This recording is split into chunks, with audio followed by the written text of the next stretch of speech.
Good afternoon, fellow Rotarians and guests. It is a beautiful day to be in Elkhart, Indiana. Welcome to the Elkhart Rotary Club, the greatest Rotary Club in the universe. It is a beautiful day. We got a lot of people here today. That's nice. People braving the heat. I would like to welcome Sharon Herstein up for some comments. Sharon, are you afraid of spiders? No reason.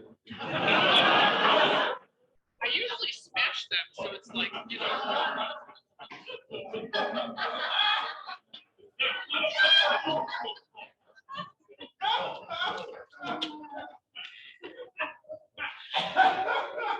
Who knows what tomorrow is? Flag Day, there you go. How many in this room have ever raised or lowered a flag? How many of you have ever participated in the burning of a flag? All right. So I didn't hear that from the back, but since tomorrow is Flag Day, I wanted to offer up an invocation that is related to our flag and our country. So with an attitude of prayer, I will ask that you think about the reverence and the symbolism when we raise and lower our flag, the respect for those who died and serve today to allow us our daily freedoms, for the ability of our flag to unite us in times of tragedy as well as celebration. As we pause to reflect on our flag, may we also have gratitude for the blessing of living in our country. Amen. And the pledge. I pledge allegiance to the flag of the United States of America and to the republic for which it stands, one nation under God, indivisible, with liberty and justice for all. And finally, the four-way test. Is it the truth? Is it fair to all concerned? Will it build goodwill and better friendships? Will it be beneficial to all concerned?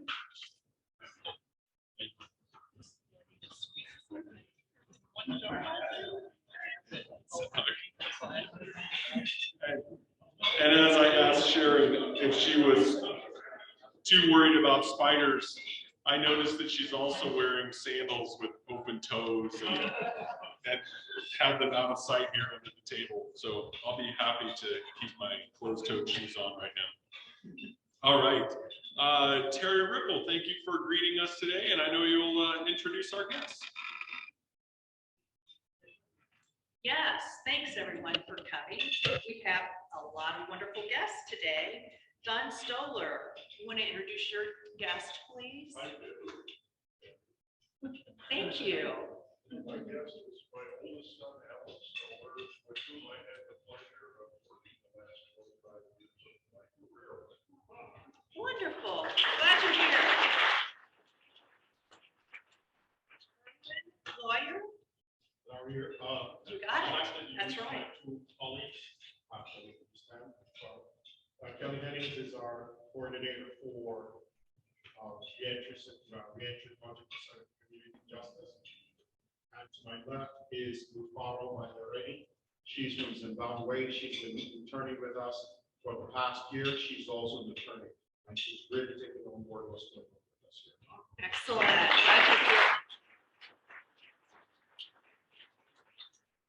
Tom MacArthur, soon to be in retirement. You have a guest. I do. Please welcome the guy who's following me at the other month, the new director of community services.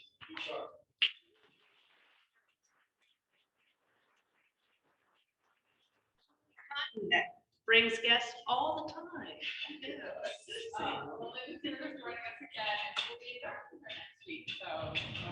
Excellent. Welcome. Susan. Yes. Flossie. Yes.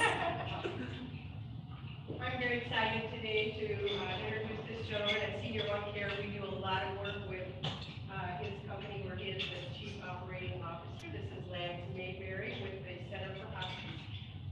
Excellent.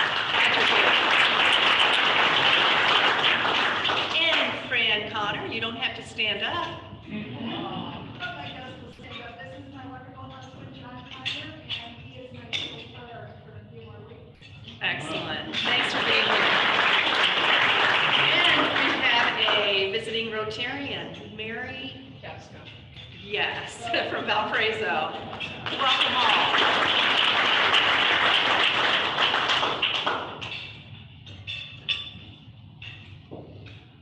I think maybe an upcoming program will be last name pronunciation. That was brilliant, Terry, having everyone introduce themselves, because I know Rufaro. Did I say it right? Welcome. And you've been here for a year, and I'm a little disappointed, Erwin, that we haven't seen Rufaro before now. We're trying to. I get it. Yes. Well, I'm glad you were able to intern. Great organization, and we know it's Elkhart's loss that you'll be going back, but taking back good things, I hope. So wonderful. And great, welcome to all of our friends. And online, I just wanted to point out Garrett Langford, Paul Gardner, Andy is actually in the room with us right here. He was doing a little remote recording. Todd Stone, back from Rotary International Conference, and Randy Foster. Welcome to everyone. And I know Andy did a little bit of broadcasting in the room to show the room around, so I will try to do my own stunt work with the camera here. Let's see. Announcements. If you have announcements, let me know. And I know Julie also had attended the Rotary International Conference, as did Terry Rickle.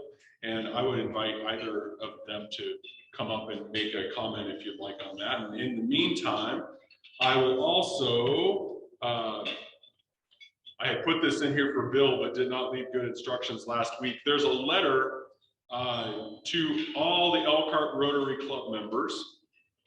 On behalf of the board of directors, our staff, and many volunteers, I extend my sincerest thanks for your generosity and support. Your annual partnership contribution is greatly appreciated. Your gift makes a difference. It directly supports the operations and programs that further the mission of Wellfield Botanic Gardens.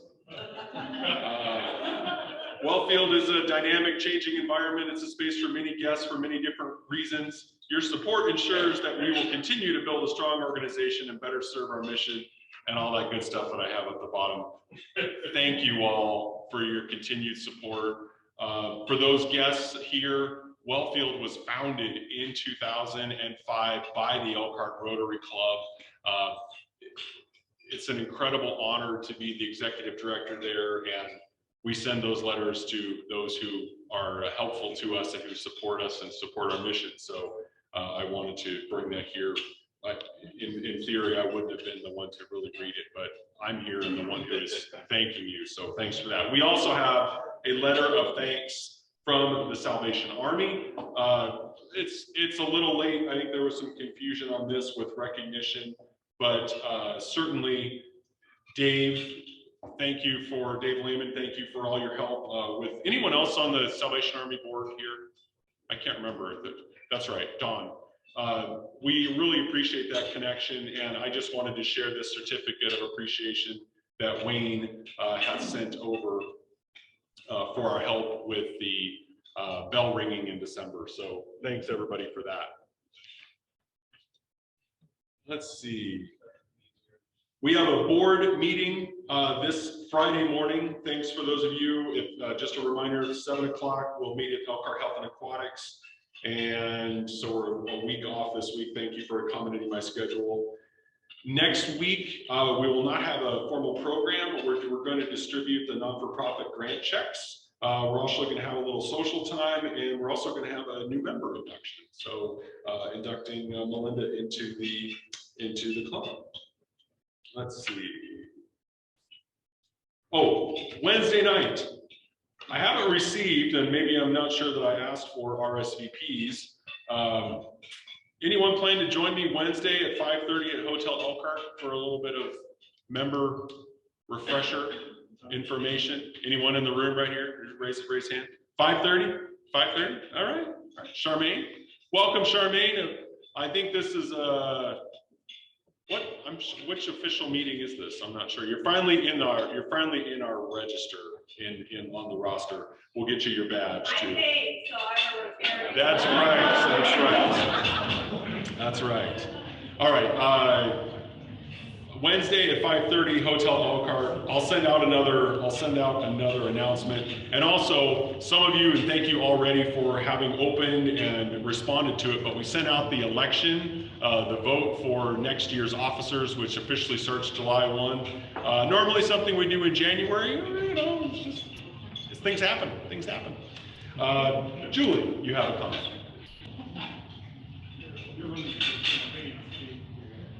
What was that? Oh, sorry, I didn't know. Did you want to share with the club? I missed it. Okay, going ahead. So how many in the room have actually been to a Rotary International Convention? Can I see by show of hands, or online, if you want to raise your hand online? Okay, great. So what was your favorite thing? You can just shout it out all at the same time. Favorite thing about the Rotary International Convention, those who have gone? 1, 2, 3, go. People from all around the world.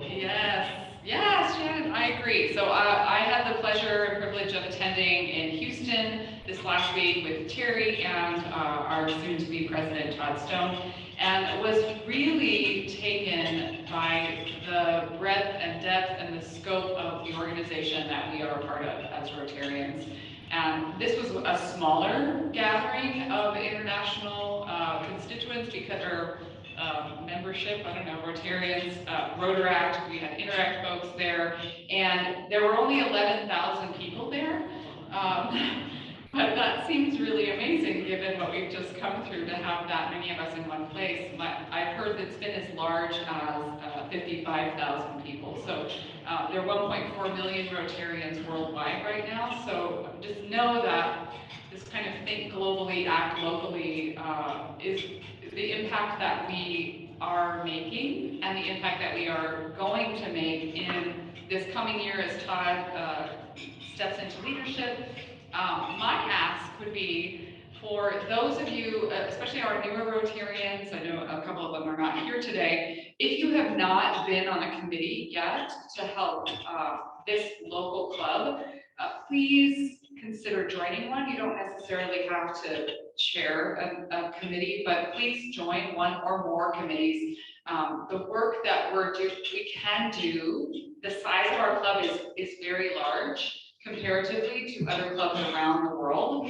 And some of the clubs that are a handful of people are making really, really great and powerful impacts. So we have a lot of powerhouse leaders in this room, and I would entice you to come and share the gift that you are with our club so that we can really impact our local area.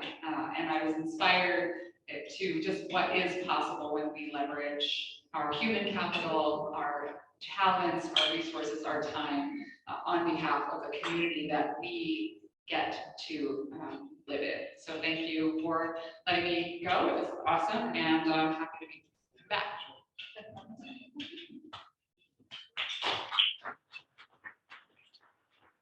This Sunday at 10 o'clock, the First Presbyterian Church of Elkhart is hosting a performance by the Jazz Festival people. I believe it's Dave Bennett. If you want to come, please feel free to come. Make sure you get there by 9:30. It'll be a packed house. It's air conditioned, and we traditionally have done this, but during COVID for the last couple of years haven't. The few of you in the room that are not already members of First Pres, please come and join us.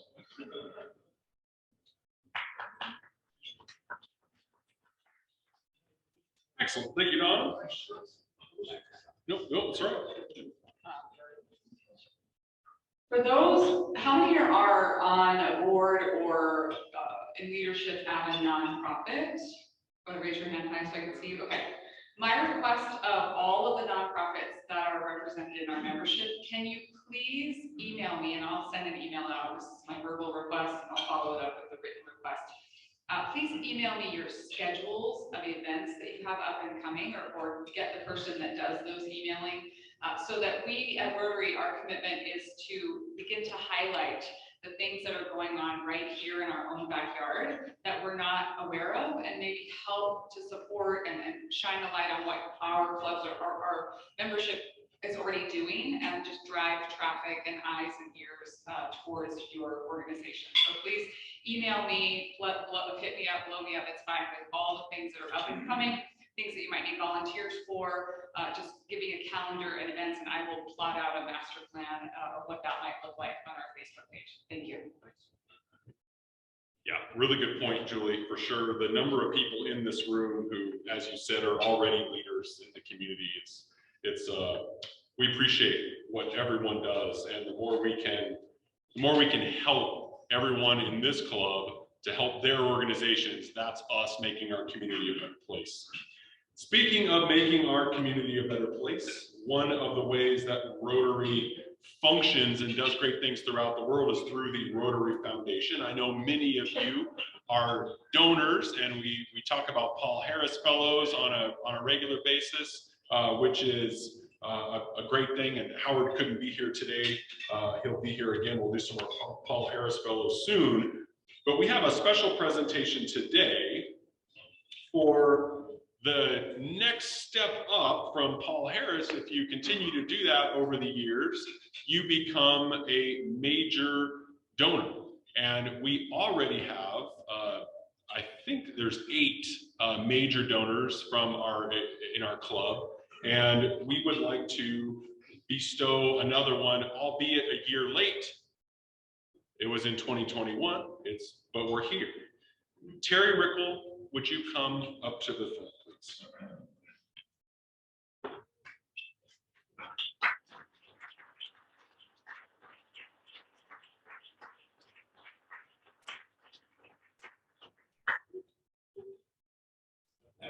I have this really cool blue box for you, and we'll show this on we'll zoom in for those online here maybe. It's a really cool little glass, just a small token from the Rotary Foundation of your significant contributions, and we appreciate that. Thank you. And probably even more importantly, something you get to wear is this really cool pin. So for those of you who are Paul Harris Fellows, I've got one right up here. And I think after your first one, you start getting little jewels added to it. And there's sort of a code as to what those mean. But eventually they become even bigger and have maybe a diamond on there.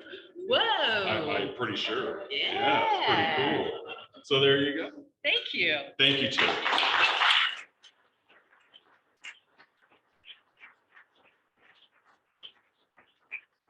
While we're on the topic of raising money, would like to welcome today's sergeant, and that is Bill Reith. We're all going to learn some things today.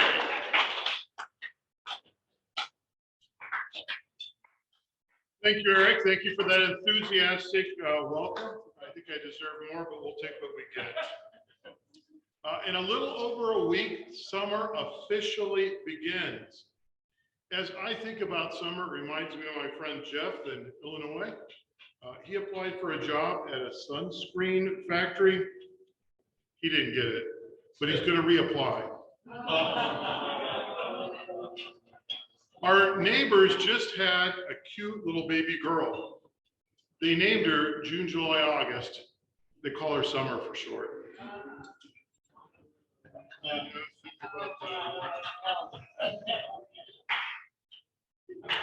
Anthony appreciates that. So swimming is a classic summer pastime that can be both invigorating and relaxing. As a kid, I grew up on the ELKR River and spent many hours swimming, occasionally picking some leeches off when they came out of the river. And one of my favorite things to do in the river was to see how far I could swim underwater on one breath.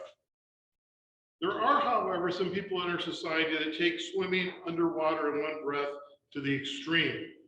For example, Budimir Sovat, in March of 2021, this Croatian free diver, who was 56 years old last year, he set a Guinness Book World Record after after he held his breath for an incredible 24 minutes, 37 seconds.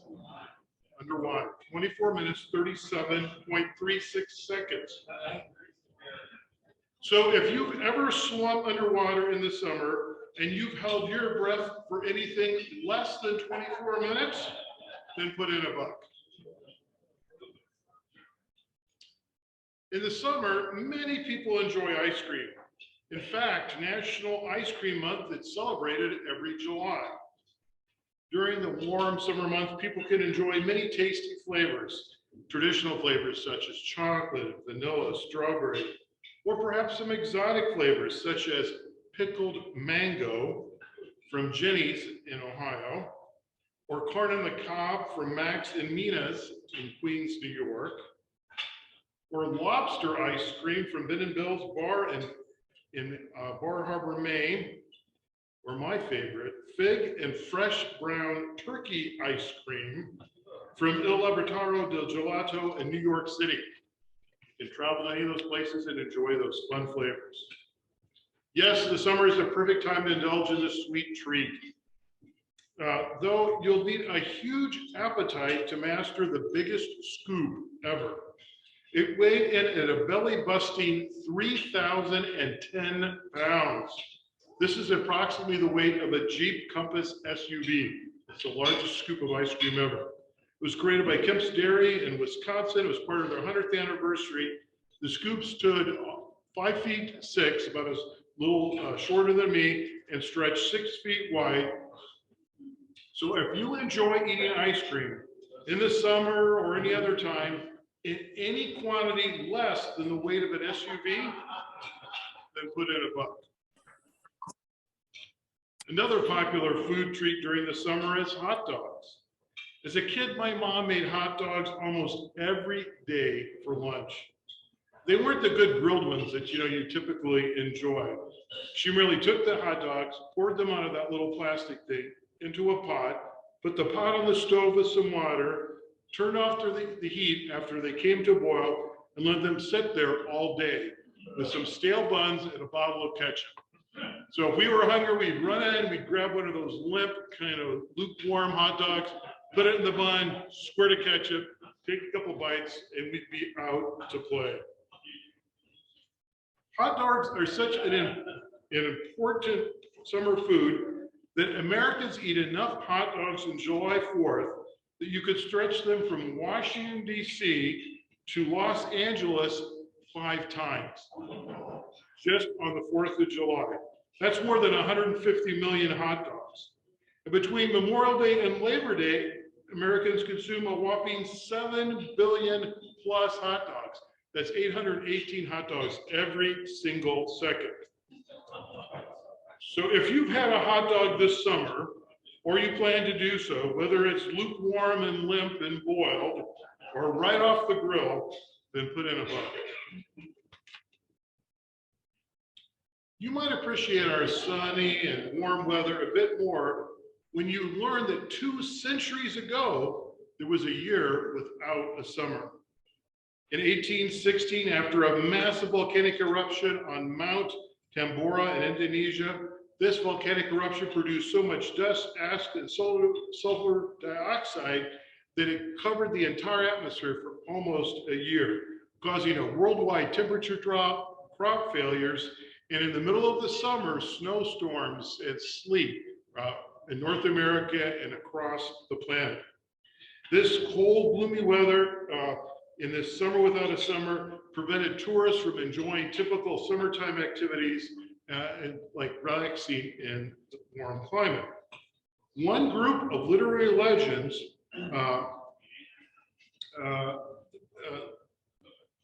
fascinatingly, as because of this terrible weather, we have 2 classic works of fiction that are a result of this summer in 1816 without a true summer. One group of literary legends, Mary Shelley and John Polidori, as well as others, took a trip to Lake Geneva in 1816. But they wound up indoors most of the time because it was snowing, it was raining, it was cold because of this volcanic eruption. With nothing better to do, they began to write. And Mary Shelley started writing her classic work of fiction that we all are familiar with, Frankenstein.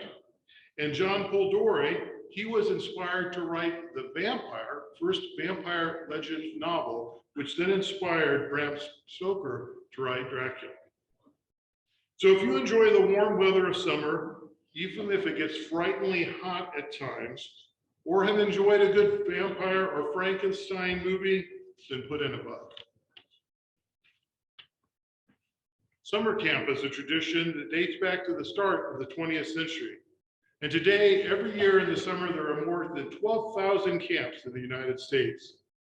Some of the more unusual camps that your kids could attend or your grandkids could attend this year include Fashion Camp, Harry Potter Camp, you can see I went to Fashion Camp, Harry Potter Camp, Star Wars Camp, Zombie Apocalypse Camp, or if your child wants to learn more about horses, they can attend the International Riding Camp in New York, which only costs $13,400 to keep your little child happy and away from you all summer.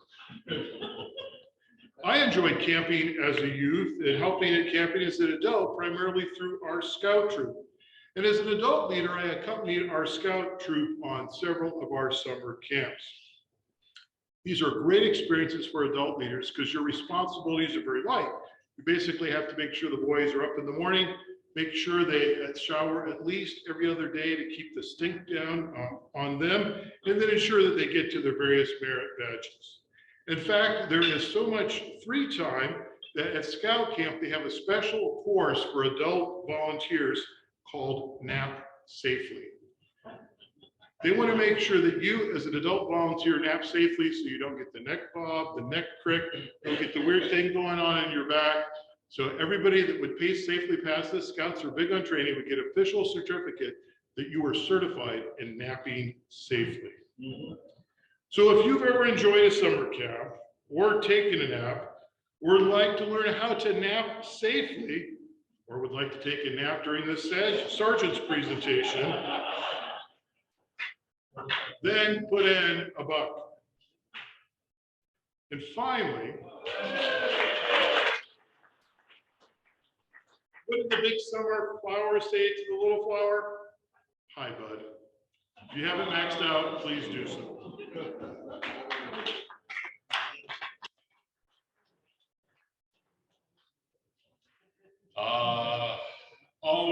Always educational.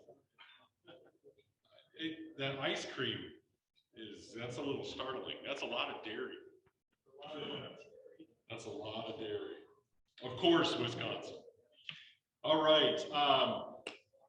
We're punting for lack of a speaker at this point. We had some miscommunication, and we are going to do something a little different today. So we're going to start off. I could probably use some of the ones we'd already talked about before, but I still have in my hot little hands some of those rotary, this is your life sort of things. And we're going to have a little fun with that. And we'll also have just a little social time because I know that all of you still enjoy getting to know one another. And with the exception of you two in the back there, you can just have your own conversation. We got pretty good density at these tables for that. So, all right.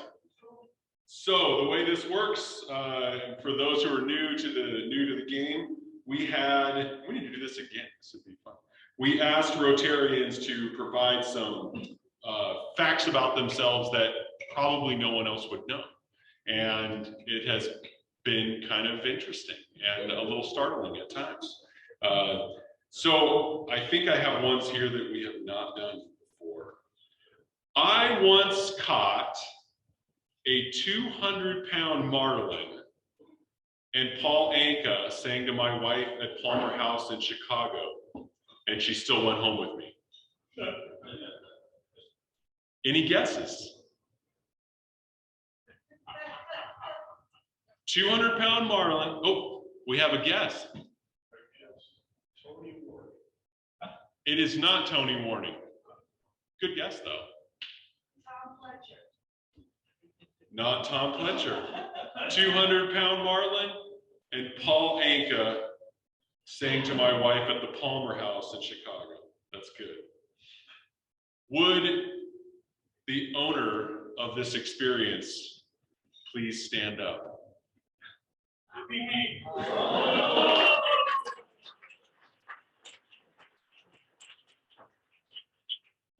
That's good.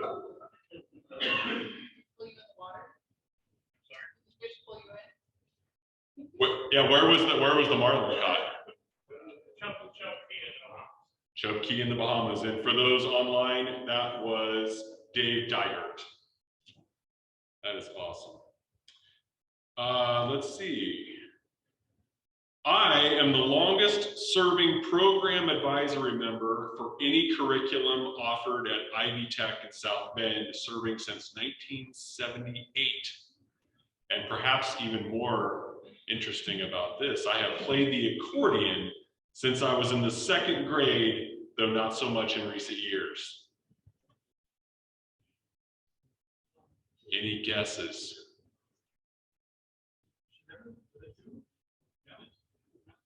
It is not Shannon White. It is Susan Ginther. Nicely done. So we all do get to know each other a little bit sometimes, and everyone was sworn to secrecy, so I know there was no collusion. That since Susan Ginther is sitting next to her, I said sworn I saw Susan earlier, and I hope she hadn't gotten up to leave because but she was right behind you, Tom, so we're still there. Good deal. Ooh.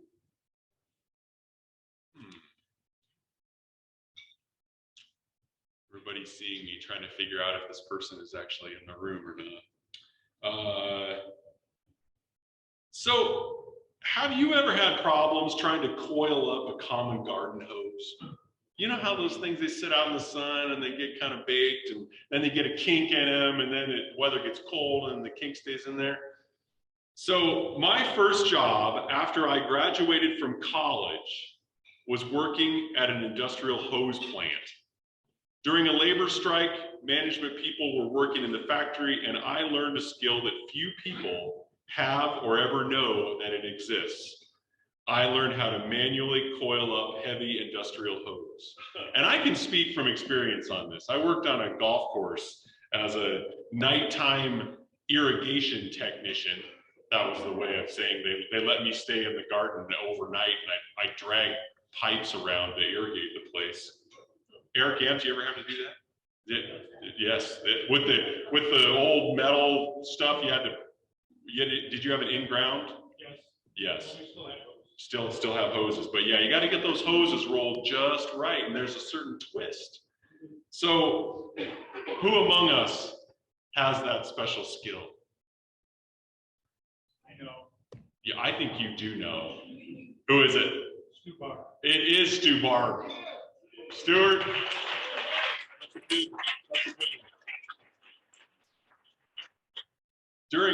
So when was that? Decades ago. It was a while ago. There's no year given to this. 1876. Let's see.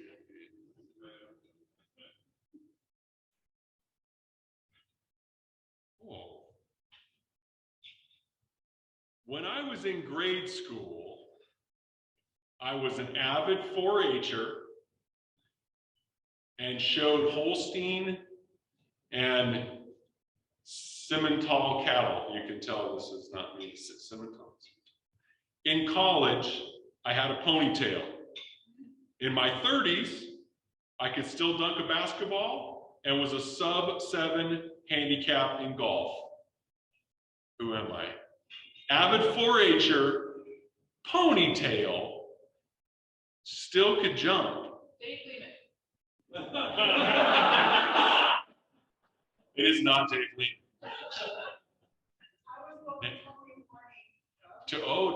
That's the second time Tony Warning has come up in this. I'll have to let him know. He's like a chameleon. It is not Tony Warning. It is not Randy Foster. It's not Tom Fletcher. Yes, I thought it sounded like Sherman Hanson. it is not Sherman Hanson. Would the avid 4-H'er who showed Holstein and, how do you say it? Simmental cattle. That would be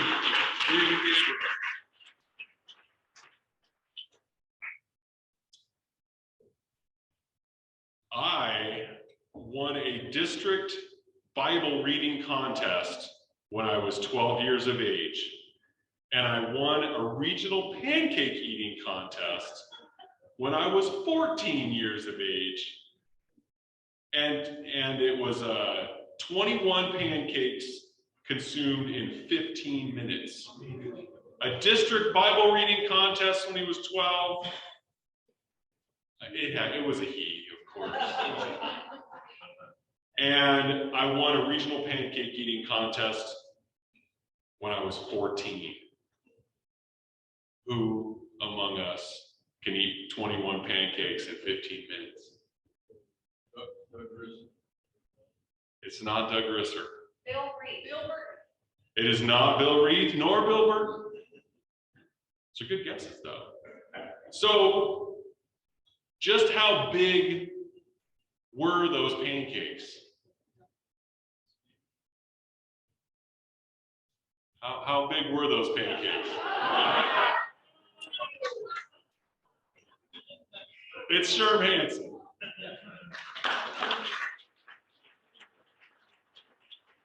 Sherm, what was the event that happened at? Pancake? Yeah.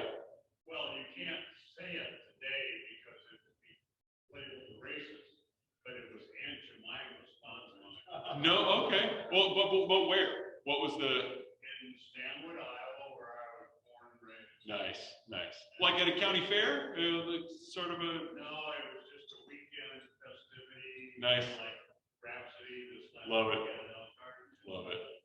That's funny. My buddy, Sponsored by Aunt Jemima at the time. Yeah. Huh, that's interesting. my group of 7 friends, we ate over 100 pancakes. Nice. That's pretty funny. What were there condiments? Did you have? Was it syrup, butter? Yeah, of course. Peanut butter would have been a good one. Let's see. Ooh. I married my high school sweetheart on the 22nd anniversary of the day we first met. I met my high school sweetheart, married my high school sweetheart on the 22nd anniversary of the day we first met. Doug Risser. It's not Doug Risser. There's clearly like some usual suspects in this room, it's just the people. It is not Susan Bossy.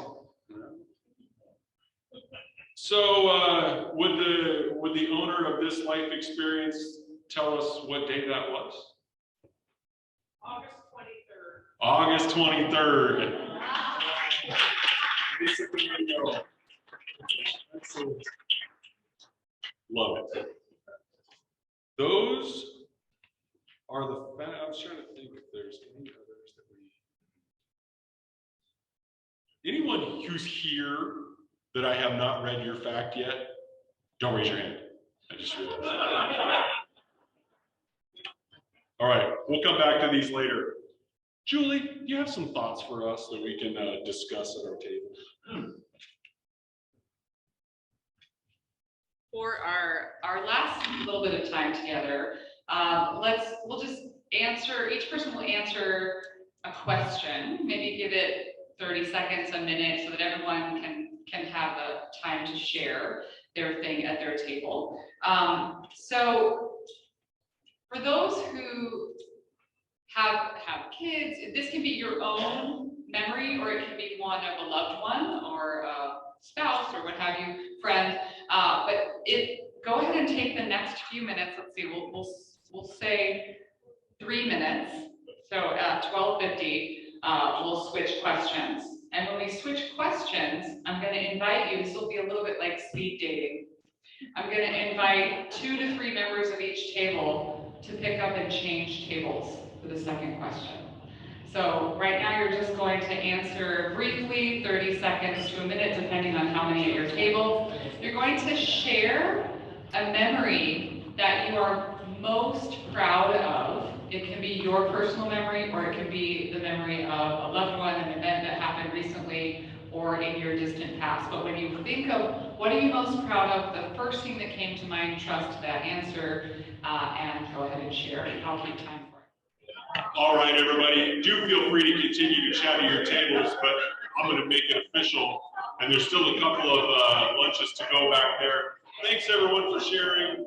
Thanks for rolling with the punches. Rotary's adjourned.